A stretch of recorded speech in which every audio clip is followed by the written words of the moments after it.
কন্যা সন্তান আপনার ভালো লাগে না? কন্যা সন্তান এমন সন্তান যেটা বাপের কণ্ঠ 1 মাস হওয়ার পর থেকে সে বুঝতে পারে। দেখবেন আপনার ঘরে মেয়ে সন্তান হইছে, 1 মাস বয়স, আপনি ঘরে গেলে চোখ বাঁকা করে বাপেরে খুঁজে। কন্যা সন্তান এমন সন্তান যে বাপের কাছ থেকে কখনো দূরে সরে যায় না। কন্যা সন্তান এমন সন্তান, তার কাছে কিছু তার দরকার হলে বাপের কাছে চায়, বাপের আশেপাশে ঘুরে তার দুঃখ কষ্ট বাপের গলায় জড়িয়ে ধরে বলতে চায়। এমনকি বিয়ে দেওয়ার 40 বছর পরেও যদি বাপটা বেঁচে থাকে, কন্যা সন্তান এমন সন্তান বাপের বাড়িতে এসে বাপের গলাটা জড়ায় ধরে। এটা মেয়ে, বলেন এটা কি? এই জন্য বলছে রাসূল এটা জান্নাত। রাসূল করিম সাল্লাল্লাহু আলাইহি ওয়াসাল্লামের 4টা মেয়ে। কয়টা মেয়ে? 4টা। হাদিস শোনেন, সুনানে আবু দাউদ ইবনে মাজাহ শরীফের হাদিস আসছে, যেই ব্যক্তি 2টি অথবা 1টি কন্যা সন্তান পোষণ করবে, এই সন্তানগুলো তার জন্য ডাল হয়ে তাকে জান্নাতে নিয়ে যাবে, জাহান্নাম থেকে বাঁচায় দিবে। রাসূল করিম সাল্লাল্লাহু আলাইহি ওয়াসাল্লাম বলেছেন, আন উকবাতা ইবনে আমিরিন রাদিয়াল্লাহু তাআলা আনহু قال সামিতু রাসূলুল্লাহি সাল্লাল্লাহু আলাইহি ওয়াসাল্লাম ইয়াকুল মান কানা লাহু সালাসু বানাতিন। রাসূল করিম সাল্লাল্লাহু আলাইহি ওয়াসাল্লাম বললেন, ইবনে উকবা ইবনে আমির বলেন, আল্লাহ রাসূল বলেছেন যে ব্যক্তির জন্য, অর্থাৎ যেই ব্যক্তির 3টি কন্যা সন্তান আছে, কয়টা? অসবরা আলাইহিন্না, এই কন্যা সন্তানদের প্রতি সে ধৈর্য ধারণ করে, বিরক্তি হয় না। অকাসাহুন্না মিন জিদাতিহি, রাসূল বললেন তাদের ব্যাপারে ধৈর্য ধারণ করে, তাদেরকে যথাসাধ্য পোশাক আদি দেয়। আল্লাহ রাব্বুল আলামিন এই মেয়েদের কারণে তাকে, এই মেয়েগুলাকে ঢাল বানায়া জাহান্নামের আগুন থেকে বাঁচায়া দিবে। সুবহানাল্লাহর আওয়াজ এত আস্তে হইল কেন? 3টা কন্যা সন্তান যাদের আছে, তারা, সে যদি মেয়েদের প্রতি কি থাকে, ধৈর্যশীল হয়, খোটা না দেয়, মেয়েদেরকে যদি পোশাক আশাক দেয়, ডাল হবে, ডাল। ডাল ছাড়া যুদ্ধ করা যায় না। এই 3টা মেয়ে ডাল হবে, আল্লাহ তাদেরকে জাহান্নাম থেকে বাঁচায় দিবে। রাসূলের সামনে দিয়া ব্যাগ নিয়ে এক লোক বাজারে যাচ্ছেন। আল্লাহ রাসূল বললেন, কোথায় যাও? সাহাবা বললেন, হুজুর আমি বাজারে যাই। রাসূল বললেন, কি কি কিনবা? কয়, হুজুর ছেলের জন্য জামা কাপড় কিনবো। মনোযোগ আছে আপনাদের? কার জন্য? রাসূল বলতেছে, তোমার কি কোনো মেয়ে নাই? কয়, হ্যাঁ হুজুর আমার তো একটা মেয়েও আছে।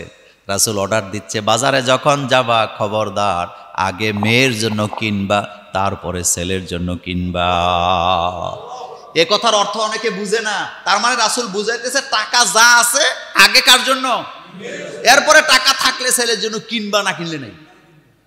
আমি এটাই বুঝছি, কারণ রাসূল অর্ডার দিচ্ছেন বাজারে যাবা, মেয়ের জন্য আগে কিনবা।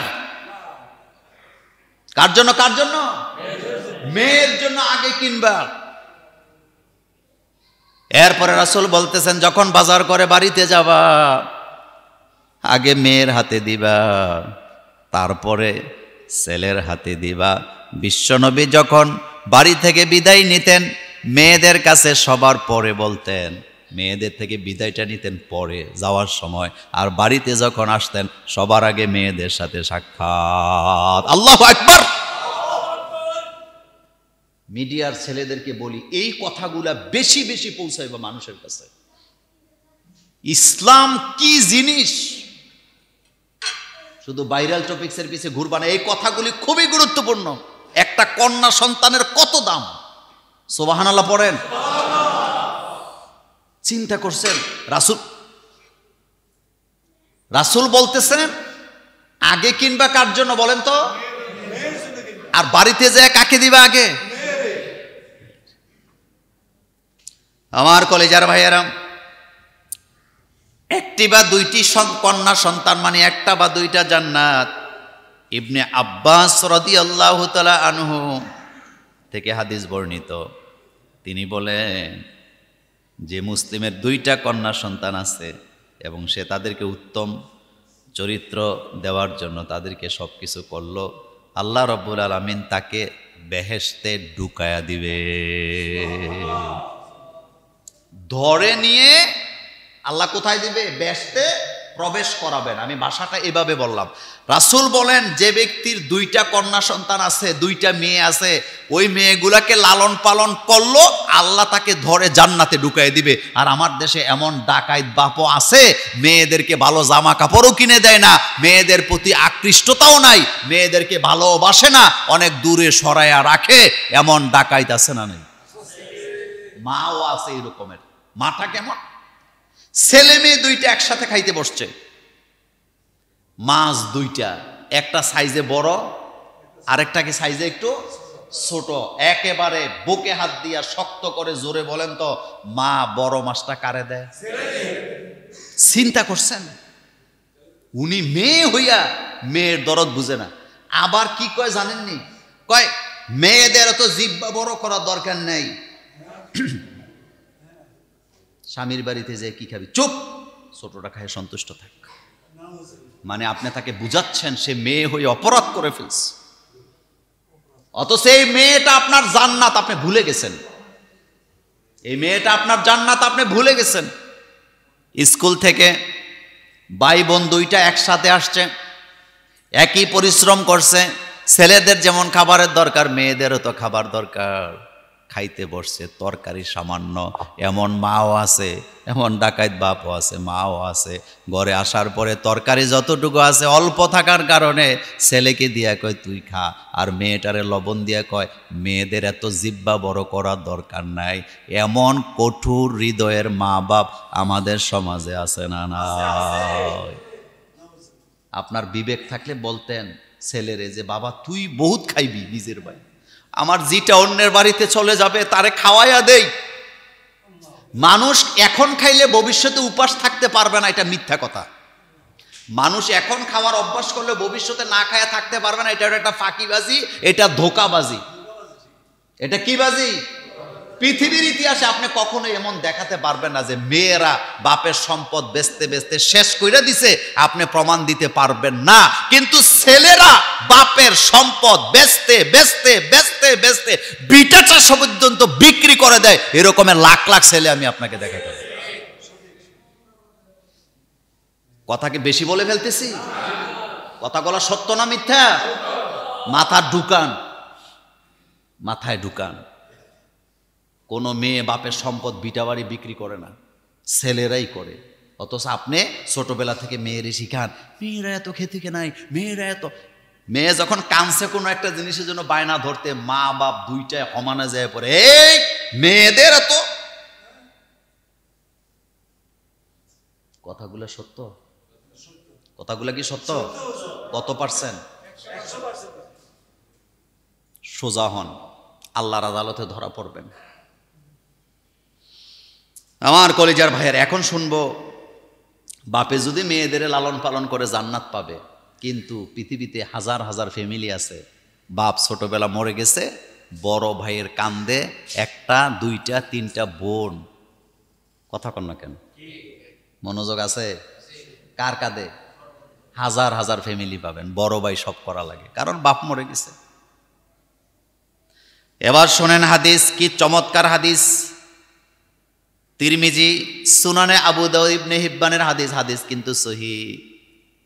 রাসূল করিম সাল্লাল্লাহু আলাইহি ওয়াসাল্লাম বলেছেন, আন আবু সাঈদ খুদরি রাদিয়াল্লাহু তাআলা আনহু قال أن رسول الله صلى الله عليه وسلم قال, হযরত আবু সাঈদ খুদরি রাদিয়াল্লাহু তাআলা আনহু বলেন, আল্লাহ রাসূল সাল্লাল্লাহু আলাইহি ওয়াসাল্লাম বলেছেন, যে ব্যক্তির 3টি কন্যা সন্তান অথবা 3টি বোন আছে। বোন কয়টা? আরো জোরে বলেন। 3টা কন্যা সন্তান অথবা আওসালাসু আখাওয়াতিন, অথবা 3টা বোন আছে, আর ওই ব্যক্তি যদি ওই 3টা বোনকে লালন পালন করে, ইল্লা দাখালাল জান্নাহ, আল্লাহ তাকে একটা সিদ্ধান্তই দিবেন, আল্লাহ তারে জান্নাত দিয়ে দিবে। ও বড় ভাইয়েরা, ও দুনিয়ার বড় ভাইয়েরা, বোন রে লালন পালন করে খোটা দিস না, এটা তো জান্নাতে যাওয়ার উসিলা। জান্নাতে শুধু যাবে এটা নরমাল ভাবে বলে নাই, ইল্লা দাখালাল জান্নাহ, ইল্লা শব্দ ব্যবহার করা হয়েছে, অর্থাৎ আল্লাহ তারে জান্নাত দিয়েই দিবে। কোনো ভাই যদি একটা বোনকে লালন পালন করে, 2টা 3টা 4টা বোনকেও যদি লালন পালন করে, এটাই তার জন্য জান্নাত, এটা তার জন্য জান্নাত, এটা তার জন্য জান্নাত। রাসূল বললেন আল্লাহ তারে জান্নাত দিয়ে দিবে। তাইলে ভাইদের দায়িত্ব এটা নরমাল দায়িত্ব নয়, এই দায়িত্বের কারণে জান্নাতের দরজা খুলে দিবেন কে? এখন শুনেন, কোন তালাকপ্রাপ্তা বোনকে যদি লালন পালন করে, খুব মনোযোগ আছে তো, কোন তালাকপ্রাপ্তা বোনকে যদি ভাই লালন পালন করে, তবে আমাদের সমাজ ব্যবস্থা ভিন্ন। তালাক হওয়ার আগে ভাইয়েরা কয় তুই আইসা পড়, তোর কোনো অভাব হবে না। কিন্তু আসার পরে ভাইয়ের বউরা, ভাইয়েরা তার সাথে এমন জঘন্য আচরণ করে, কাজের মেয়ের চেয়ে আরো বেশি খাটায়, এমন ঘটনা বাংলাদেশে না।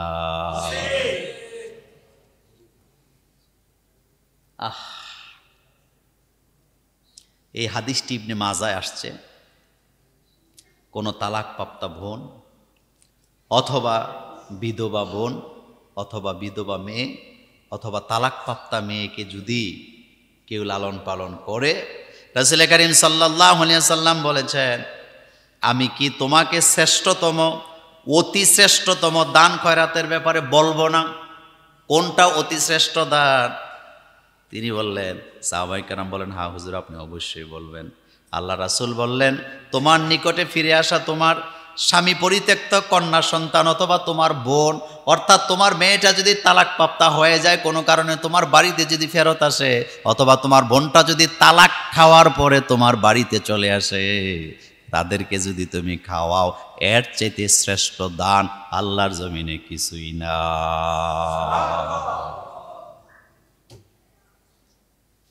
কি বুঝলেন? কি বুঝলেন? রাসূল জিজ্ঞেস করতেছে, আমি কি তোমাদেরকে শ্রেষ্ঠ দানের কথা বলবো না? প্রশ্ন, আমি কি বলবো না কোনটা সবচেয়ে শ্রেষ্ঠ দান? মসজিদ দিলে সওয়াব হবে, অবশ্যই হবে। মাদ্রাসা দিলে সওয়াব হবে, হবে। ভিক্ষা দিলে সওয়াব হবে, হবে। কিন্তু রাসূল তো এখানে বলতেছে, আমি কি তোমাদেরকে শ্রেষ্ঠ দানের কথা বলবো না? সাহাবায়ে কেরাম বলেন, হুজুর অবশ্যই আপনি বলবেন। আল্লাহ রাসূল বললেন, তালাকপ্রাপ্তা অথবা স্বামী পরিত্যক্তা অথবা তোমার মেয়ে অথবা তোমার বোন যদি বিধবা হয়ে যায়, তোমার বাড়িতে ফেরত আসে, তাদেরকে যদি খাওয়াও, তাদেরকে যদি লালন পালন করো, এর চেয়ে শ্রেষ্ঠ দান আর কিছু নাই। আর তোমার উপার্জনের ভিতরে আল্লাহ ডবল বারাকা দিয়ে দিবে। এই ব্যাপারে কথা শেষ। তাহলে বোনরা কি আমাদের বোঝা না জান্নাতে যাওয়ার উসিলা? আসতে কইছেন তো, জান্নাতে যাওয়ার। মেয়েটা যদি বিপদে পড়েই যায়, আপনি ফামটাম দিয়ে তালাক লয়েন না, আবার আপনি কঠোর থাকবেন। কিন্তু টিকতেই যদি না পারে, এরকম হয় না, যদি সে কোনো ক্রমে টিকতেই না পারে, সে যখন ফেরত আসবে, আপনি বুঝে নেবেন এইটা আপনার জান্নাতে যাওয়ার রাস্তা, এটা আপনার জান্নাতে যাওয়ার মাধ্যম।